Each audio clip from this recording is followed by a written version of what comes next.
distinguished panelists, comrades from the trade unions and cooperatives, ladies and gentlemen, congratulations to the publisher for having the vision to reprint this book. Walter Rodney was one of the region's most distinguished grassroots intellectuals and political activists of the 20th century. Undoubtedly, how Europe underdeveloped Africa was one of the major contributions that would have prompted Ricky Singh, a Caribbean journalist, to write that Rodney was the hope for a new political culture and represented the struggles against the evils of colonialism and racism. I am sure if Rodney was alive today, the sequel to this book would be How the First World Underdeveloped the Third World.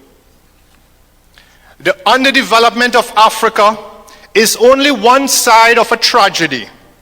The brutal and traumatic underdevelopment occurred in Central and South America, the Caribbean, and Asia. And it is most unfortunate that this underdevelopment continues today. Rodney reveals the devastating impact of the slave trade and mineral exploitation on Africa during the colonial era. In chapter 4 of Rodney's classic work, he contends that genuine industrialization in Africa cannot develop because the market for manufactured goods in any African country is too small, and there is no integration of markets. In 2012, this is true for the Caribbean, and it is another reason for greater Caribbean unity. When Rodney wrote this book, he would have never envisioned the eruption of the HIV/AIDS pandemic, which robbed Mother Africa of some of her most talented and gifted sons and daughters, and has not been able to recover from this brutal phase of underdevelopment. In chapter 5, Rodney emphasized the cunning manner in which the French in equatorial Africa were able to exploit African males by obtaining unpaid labor. Similarly, the Portuguese and Belgian colonial regimes had slavery-like practices. Similar scenarios exist today in Trinidad and Tobago. A few years ago, cheap labor from China was imported to build our grand structures. We have URP and CPEP workers who also work in slavery-like conditions. One explanation for the wide appeal of Rodney's message was that he sought to transcend the deep ethnic and racial divisions in Guyana and the Caribbean. Rodney was also able to resist Babylon, and this is evident in his classic work, The Groundings with My Brothers, which also deserves to be reprinted. Rodney's desire for working class unity was not only in this book that we are launching today. It was also in his seminal work, A History of the Guyanese Working People, 1881 to 1905. Rodney was not only concerned with promoting unity for the Guyanese, but also Caribbean unity. As a university student, he was a strong supporter of West Indian Federation, and after its collapse, this was one of the issues which deeply affected him. In his academic presentations, Rodney always highlighted working class unity between Guyana's two major ethnic groups. He did this in 1977 in Barbados at the annual conference of the Association of Caribbean Historians, where he presented a paper, Barbadian Immigration into British Guyana, 1863 to 1924, where he drew attention to a working class protest in 1924 in Demerara, where Barbadian immigrant workers led a procession of Africans and Indians. Today, in 2012, if developed countries are really interested in reversing economic and cultural underdevelopment in the global south, then one of the first steps is to stop the handouts and charity that often never reaches those in need. Developed countries must also consider returning the looted heritage and artifacts which are in their museums.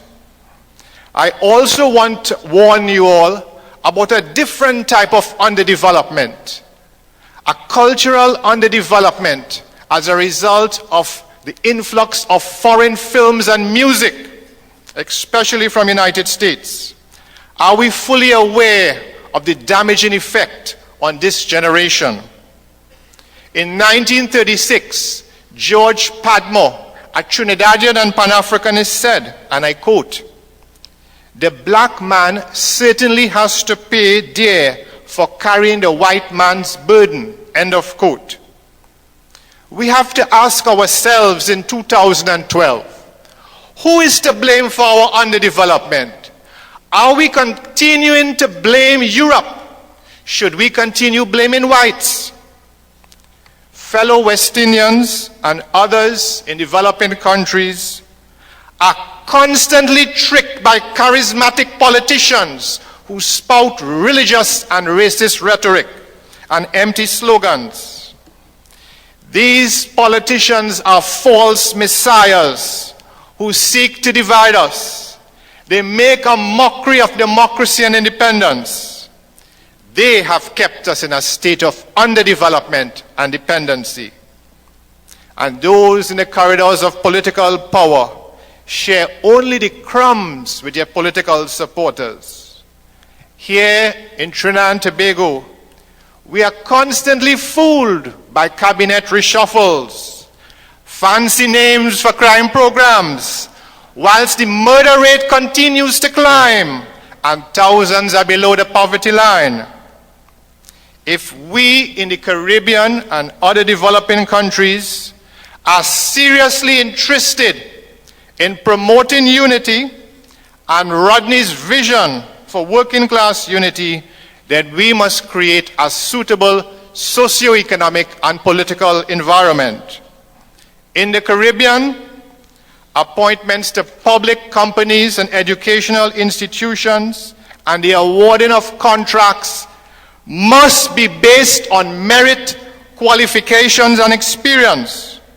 For too long in the Caribbean, appointments are based on ethnicity, family relations, and of course, political affiliations. Corruption continues, and our politicians continue to waste our taxpayers' dollars, useless trips abroad, and conferences and talk shops. I want to end by telling you all, working class unity is important. Unity between the Afro-Caribbean and Indo-Caribbean is important. But I want to also appeal to those brave citizens of the global South. Unity amongst developing countries is even more important. We have to resist these agents of underdevelopment. We have to be united against neocolonialism. I want you to tell the enemies of Walter, the voice of the working class will never, never be silenced. I thank you.